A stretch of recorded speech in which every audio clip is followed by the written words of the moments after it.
That's my older brother, that's my mom, that's me, and that's my dad. And my dad was the one who actually came down to Chile to get me when I was a baby.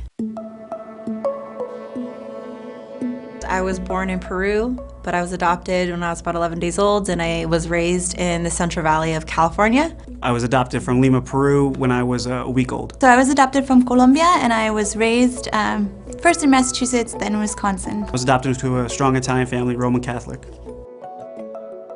My parents are both Caucasian, and they're from Vermont and New Hampshire. I don't remember exactly how they explained it to me. I can't remember a time that I didn't know. Yeah, I mean, once I look in the mirror, I'm realizing I don't look like Dad. I remember there was moments when we'd be, myself and her would be at the checkout line and other people looking at us. Sometimes they'd make comments. Do you run a daycare? Are you her grandmother? Oh, she must look a lot like her father. Those are moments when I had to think about my identity and think about what it meant that my family was different. Well, growing up, I mean, I was in a pretty much predominantly white family, so I was around mostly white people. I guess they were all accepting of me, but it wasn't really until like high school and college that I really mingled with more Latin people. Every day, people come up to me speaking Spanish. I mean, I don't honestly know it.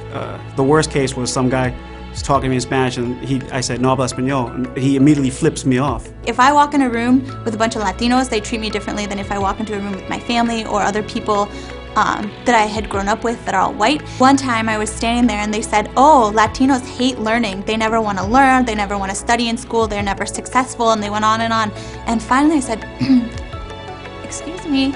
And then they said, "Oh, sorry, we didn't mean to say that." And I think a lot of adoptees have this experience when they grow up, like, whoa, I heard some really messed up conversations when I was a child.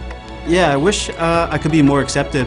A lot of times when I just don't know Spanish, they immediately think the worst of me.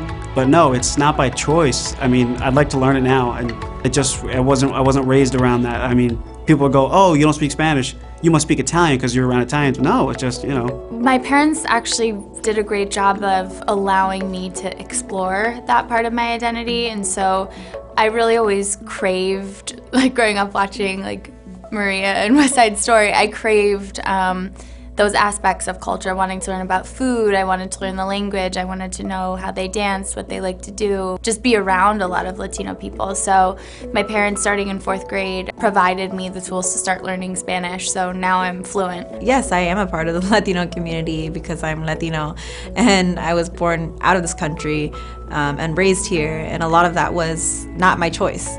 But at the same time, I am still an important member of our broader umbrella of people that live here.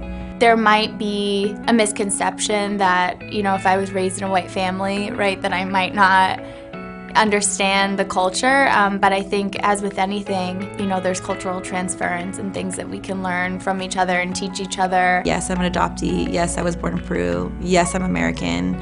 And yes, I'm Latina as well. I think it forces people to accept me into the community because I'm not letting them get away with any of their assumptions or their doubts about me and about who I am, and I'm not letting them create my identity. I've created it for myself. I feel accepted by the broader Latino community. They don't have any choice.